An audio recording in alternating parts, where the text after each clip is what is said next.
আজাদি আজাদি খাটের তলায় আজাদি, পকেটে আজাদি। ধানমন্ডি ৩২ নম্বরে শেখ মুজিবুর রহমানের বাড়ি ভাঙচুর নিয়ে এবার মুখ খুলেছেন ভারতের বিতর্কিত সাংবাদিক ময়ূর রঞ্জন ঘোষ। আমি দেশের জনগণের কাছে বিচার চাই, বলুন আপনারা, আমি কি আপনাদের কিছু করিনি? মুহূর্তে সে বক্তব্য দেওয়া শুরু করবে, সেই মুহূর্তে আপনারা দলে দলে আসবেন, ধানমন্ডি ৩২ নম্বরে বুলডোজার নিয়ে আসবেন। বুলডোজার না পাওয়া গেলে হাতুড়ি শাবল গাইতি নিয়ে আসবেন। আগস্ট মাস শোকাহত মাস। বাংলার দামাল ছেলেরা 15ই আগস্ট ৩২ নম্বরের এই বাড়িটিতে কিভাবে হামলা করেছে। সিঁড়ি ভাঙচুর হয়েছে, বিল্ডিং ভেঙে গিয়েছে, ফ্লোর ভেঙে গিয়েছে। ইট পাথরের এই বাড়িটাকে কি পরিমাণ ক্ষতি সাধন করেছে। সম্মানিত দর্শক মণ্ডলী, ধানমন্ডির ঐতিহ্যবাহী এমনকি ঐতিহাসিক যে ৩২ নম্বর বাড়ি আছে শেখ মুজিবের, সে শেখ মুজিবের ঐতিহ্যবাহী ঐতিহাসিক বাড়ি ইতিমধ্যে বর্তমান সময়ে ভাঙচুর করা হয়েছে, এমনকি ভেঙে তছনছ করে দিয়েছে। এই বিষয়টি আপনারা জানেন। ইতিমধ্যে শুধু ধানমন্ডির সেই ৩২ নম্বর বাড়ি নয়, আওয়ামী লীগের প্রত্যেকটি এমপি মন্ত্রী যে যেখানেই থাকতো, ঢাকা এমনকি গ্রামের প্রত্যন্ত অঞ্চলে যে যেখানে থাকতো, প্রত্যেকটি বাড়িকে ভাঙচুর করা হচ্ছে। অনেকটি কমপ্লিট হয়ে গিয়েছে ভাঙ্গার ক্ষেত্রে, এমন একটি পরিস্থিতি বর্তমান বিরাজ করছে। এই বিষয়ে বর্তমান ভারতের কি পদক্ষেপ, এমনকি ভারত কি বলছে এ বিষয়ে ইতিমধ্যে আপনাদেরকে দেখাবো সেই অবস্থা। বিশেষ করে ভারতের সেই রিপাবলিক সেই চ্যানেলের যে সাংবাদিক, আপনারা সকলেই জানেন, সেই সাংবাদিক ইতিমধ্যে কিছু বিস্ফোরক মন্তব্য করেছে সেই ধানমন্ডির ৩২ নম্বর বাড়ি নিয়ে। কি বলেছে বিস্তারিত তার মুখ থেকে আপনাদেরকে শোনাবো। তার সাথে সাথে বর্তমান পরিস্থিতিতে বাংলাদেশে কি অবস্থা বিরাজ করছে এই আওয়ামী লীগের এমপি মন্ত্রীদের বাড়ি ভাঙচুর করায়, বিস্তারিত তথ্যগুলো এই ভিডিওতে একের পর এক তুলে ধরবো। তাই প্রিয় দর্শক, ভিডিওটি খুবই গুরুত্বপূর্ণ হতে চলেছে। ভিডিওর শুরুতে কিছুটা শিরোনাম দেখেছেন, বিস্তারিত জানতে হলে ভিডিওটি না টেনে শেষ পর্যন্ত দেখতে হবে। তাই আপনাদের কাছে রিকোয়েস্ট করব, ভিডিওটি স্কিপ না করে সম্পূর্ণ ভিডিওটি ধৈর্য সহকারে দেখবেন। ছোট্ট আরেকটি রিকোয়েস্ট করি, আপনি যদি আমাদের এই চ্যানেলটিতে নতুন দর্শক হয়ে থাকেন, অবশ্যই চ্যানেলটিকে সাবস্ক্রাইব করে পাশে থাকা বেল বাটনটি অন করে দিবেন। প্রিয় দর্শক, কথা না বাড়িয়ে ভিডিওতে একটি লাইক দিয়ে দেখতে থাকুন সম্পূর্ণ ভিডিওটি। শেখ হাসিনা লাইভে আসার খবরে যখন ধানমন্ডি ৩২ নম্বরে গিয়ে জনতার ভাঙচুর, তখন শেখ হাসিনা লাইভে এসে হাউমা করে কাঁদেন। তিনি বলেন, আমি কি আপনাদের জন্য কিছুই করিনি? আমি কি আপনাদের জন্য খাবারের ব্যবস্থা করিনি কিংবা চিকিৎসার ব্যবস্থা করে দেইনি? তাহলে ৩২ নম্বর বাড়িটা কেন ভাঙ্গা হচ্ছে? ছাত্র জনতার কাছে বিচার চান তিনি। বিচার চাই, আমি দেশের জনগণের কাছে বিচার চাই, বলুন আপনারা, আমি কি আপনাদের কিছু করিনি? শেখ হাসিনা সরকারের পতনের ৬ মাস পার হলো আজ বুধবার। হাজারো শহীদের রক্তের বিনিময়ে জুলাই গণ অভ্যুত্থানের পর গত ৫ই আগস্ট দেশ ছেড়ে পলায়ন করেন শেখ হাসিনা।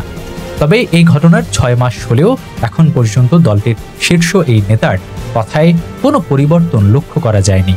অনুশোচনা প্রকাশের কোনো ইঙ্গিত নেই তার কথায়। আজ রাত ৯টার পর বাংলাদেশ আওয়ামী লীগের ফেসবুক পেজে তিনি লাইভে আসেন। বরাবরের মতো তিনি এবারও চেহারা দেখাননি। লাইভে এসে তিনি বলেন, জুলাইয়ের এই আন্দোলন কোটা আন্দোলন ছিল না, এটা ছিল একটা ষড়যন্ত্র। আমি বারবার বলছি, এখনো বলছি, আজাদি আজাদি খাটের তলায় আজাদি, পকেটে আজাদি। ধানমন্ডি ৩২ নম্বরে শেখ মুজিবুর রহমানের বাড়ি ভাঙচুর নিয়ে এবার মুখ খুলেছেন ভারতের বিতর্কিত সাংবাদিক ময়ূর রঞ্জন ঘোষ। সামাজিক যোগাযোগ মাধ্যম ফেসবুকে এক পোস্টে তিনি বলেন, মনে পড়ছে যে ঘরে বসে বঙ্গবন্ধু জয় বাংলার ডাক দিয়েছিলেন। ভারতে আসলে যেমন রাজঘাটে যাওয়া আবশ্যিক, সেভাবে বাংলাদেশে বিদেশি কোনো রাষ্ট্রনেতা এলেই যে বাড়িতে যেতেন, সেই ৩২ নম্বর ধানমন্ডির বাড়িটি আজ জ্বালিয়ে খাক করে দেওয়া হলো। মুজিবের সমস্ত স্মৃতি শেষ, সবটা ওভার।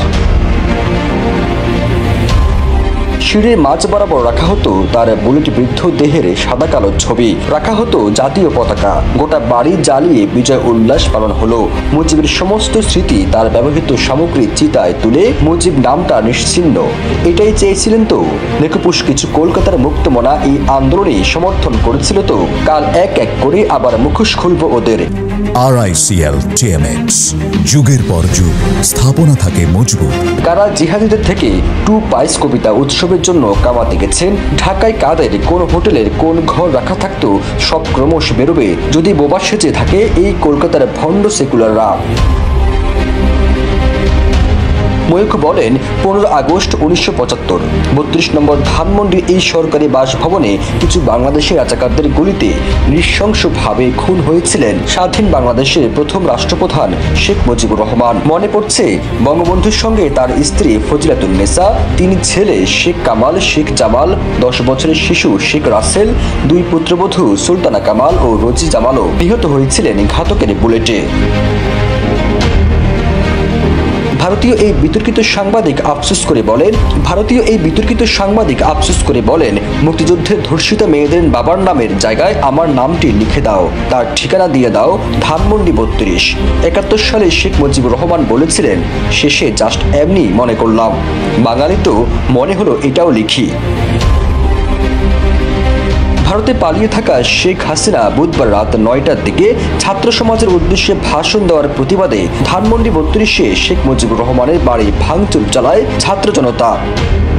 ফিরোজ আলম, জাইদি। আগস্ট মাস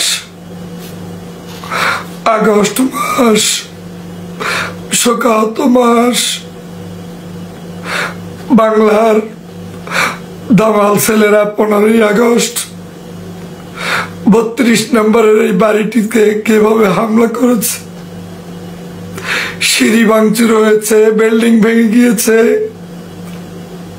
ফ্লোর ভেঙে গিয়েছে। ইট পাথরের এই বাড়িটাকে কি পরিমাণ ক্ষতি সাধন করেছে। 32 নম্বর বাড়িটি একটি ঐতিহাসিক বাড়ি। এই বাড়িটি দেখতে পৃথিবীর কত মানুষ আসবে। এই বাড়ি তো বারবার বানানো যাবে না। এত সুন্দর একটা বাড়ি, এত সুন্দর একটা বাড়ির দেয়াল, এত সুন্দর এখানে ইট পাথর দিয়ে বালু দিয়ে বানানো। ঢাকা শহরের এত ঐতিহ্যবাহী বাড়ি আর ছিল না। সেরকম একটা বাড়িকে তোমরা 15ই আগস্ট এইভাবে বাড়িটাকে সম্পূর্ণ ক্ষত বিক্ষত করল। আমার বাঙালির স্বপ্নের বাড়ির উপরে কত সুন্দর ছাদ, কত সুন্দর সামনের রাস্তা, ফুলের বাগান, সব চূর্ণ বিচূর্ণ করে দিল। এই বাড়ির যারা আহত নিহত হয়েছে তাতে তো সমস্যা নাই, তারা তো আল্লাহর কাছে চলে যাবে, কিন্তু আমার বাড়ি কোথায় পাবো? তারা তো তাদের প্রাপ্তি পাবে, কিন্তু আমার বাড়ি কোথায় পাবো? আমি শোকাহত, আমি মর্মাহত। আমার এই বাড়ির জন্য আমি কত কষ্ট করছি। আমি দেশ ত্যাগ করি না শুধু এই বাড়িটা পাহারা দেওয়ার জন্য। এই বাড়িটার মধ্যে কত কিছু। এটা আমার স্বপ্নের বাড়ি। এই স্বপ্নের বাড়ির একটা ইটের সমান কি এই বাড়িতে যারা থাকতো তাদের মর্যাদা আছে? এরকম ইট আমি পাবো কোথায়? এরকম আমি বালু পাবো কোথায়? সিমেন্ট পাবো কোথায়? এরকম বাড়ি আর পাবো না। এরকম বাড়ি যারা জ্বালিয়ে দিয়েছে, এরকম বাড়িতে যারা আক্রমণ করেছে, ওরা মানুষ না। এই বাড়িগুলার ইটের প্রতি, দেয়ালের প্রতি, রঙের প্রতি, চুনকামের প্রতি একটু খেয়ালও করলো না। ওরা কি মানুষ? ওরা তো সন্ত্রাস, ওরা তো জঙ্গি। একটা বাড়ির দেয়ালের উপরে এত আক্রমণ কেন? একটা সিঁড়ির উপরে এরকম আক্রমণ কেন? একটা গ্রিলের উপরে এরকম আক্রমণ কেন? উপর থেকে, নিচ থেকে, চতুর্দিক থেকে। ওরা কি বুঝলো না যে এই বাড়িটা কত বড় ইতিহাস হয়ে থাকবে? এই বাড়িটা কত বড় মানুষের জন্য স্মৃতিচারণ হয়ে থাকবে? ওরা এটা বুঝলো না। কেনই ওরা 15ই আগস্ট এই বাড়িটাকে ভেঙে চুরে শেষ করে দিল? আমার এই বাড়ি সব হারিয়ে গেলে সব পাওয়া যাবে, কিন্তু বাড়ি, বিল্ডিং, এরপরে এখানের স্থাপত্য, এই যে বালু, এই যে চুনকাম, এই যে কত কারুকার্য, এগুলো কি আর পাবো? নতুন নতুন আর্কিটেকচার আসবে, তাতে এদেশের কি হবে? এই যে আমি যে বাড়িটা, এই বাড়িটা কি আর আসবে? এটা আসবে না। তো 15ই আগস্টের এই শোক আমরা কোনোভাবে ভুলে যেতে পারি না। আমরা কোনোভাবে এই শোক মুছে যেতে পারি না। আমাদের এই শোক পালন করতে করতে জীবন শেষ হয়ে যাবে। আমার জীবনের সবচেয়ে বড় কষ্টের জায়গা হচ্ছে আমার এই বাড়িটা। আমার এই বাড়িটা শেষ করে দিয়েছে পাষণ্ডরা। এই বাড়িটা আমি বলতে পারি না, এই বাড়ির বিল্ডিং, এই বাড়ির ইট পাথর আমি কিভাবে বলবো? সব বলতে পারি। এই বাড়িতে যারা আসতো ওরা মানুষ না, ওদের দরকার নেই, ওদেরকে ভুলে গেলাম। যত মেহমান আসতো যারা আসুক না আসুক কোনো সমস্যা নাই, কিন্তু ইতিহাসের পাতা থেকে আমার এই বাড়িটা যে ক্ষতিগ্রস্ত হয়েছে এটা কি আর ফেরত আসবে? সে কারণে এই বাড়িটা ক্ষতিগ্রস্ত হওয়ার পর থেকে আমার কাছে এই মাস, এই দিনটা অনেক গুরুত্বপূর্ণ। এটা আমার স্মৃতির পাতা থেকে মুছতে পারতেছি না, কারণ আমার কাছে একটা ইটের মূল্য, বালুর মূল্য, গ্রিলের মূল্য, গ্লাসের মূল্য পৃথিবীর সবচাইতে বেশি, পৃথিবীর সবচাইতে বেশি। আমি কত কষ্টের এই বাড়ি, এই বাড়ি কি খাওয়া যায়? মানুষ যা ছিল এ বাড়িতে তারা কে ছিল না ছিল? মানুষ যাবে আসবে, কত মানুষ আসবে, কত মানুষ যাবে, কিন্তু একটা বাড়ি হারাই গেলে সেই বাড়ি কি আর ফেরত পাওয়া যাবে? প্রিয় ভাইরা, শোকাহত, আমি শোকাহত, আমি সত্যি শোকাহত। প্রিয় দর্শক, আশা করি সম্পূর্ণ ভিডিওটি দেখলেন। ভিডিও থেকে অবশ্যই বুঝতে পেরেছেন চলমান পরিস্থিতিতে আওয়ামী লীগের বাড়িঘর যে ভাঙচুর করেছে, বিশেষ করে ঐতিহাসিক সেই ধানমন্ডির 32 নম্বর বাড়ি, যেখানে সেই শেখ মুজিবকে মারা হয়েছিল, সেই বাড়ি নিয়ে কিন্তু সব থেকে বেশি মন্তব্য এমনকি মতামত চলছে, সমালোচনা চলছে। কেন সেই বাড়ি ভেঙে দিয়েছে? আপনারা এটাও জানেন, যেখানে বাড়ি ভাঙ্গার সময় সেখানে বাধা দিতে এসেছিল সেনাবাহিনী, পরবর্তীতে সেনাবাহিনী সেখান থেকে চলে গিয়েছে। হয়তো কিছু মিডিয়া এই বিষয়ে সমালোচনা করেছে, কেন সেখানে সেনাবাহিনী আসবে, কার নির্দেশে আসবে, এমন কিছু মন্তব্য হয়েছিল। বিশেষ করে পিনাকি ভট্টাচার্য এমন কিছু মন্তব্য করেছিল। তিনি জ্বালাময় একটি বক্তব্য দিয়েছেন অনলাইনে তার ব্যক্তিগত সেই চ্যানেলে। প্রিয় দর্শক, ইতিমধ্যে ধানমন্ডির বাড়ি নিয়ে, এমনকি আওয়ামী লীগের এমপি মন্ত্রীদের বাড়ি ভাঙচুর করা নিয়ে যে তথ্যগুলো আপনাদের মাঝে তুলে ধরলাম, এই তথ্য সম্পর্কে এমনকি বর্তমান পরিস্থিতি সম্পর্কে আপনার স্থান থেকে আপনার কোনো মতামত থাকলে আপনার মূল্যবান মতামতগুলো কমেন্টে জানিয়ে দিবেন, এমনকি এই ভিডিওটি শেয়ার করে সকলের মাঝে ছড়িয়ে দিবেন। প্রিয় দর্শক, আজকের মতো এখানে শেষ করছি। ভালো থাকুন, সুস্থ থাকুন, আবারও দেখা হচ্ছে পরবর্তী ভিডিওতে।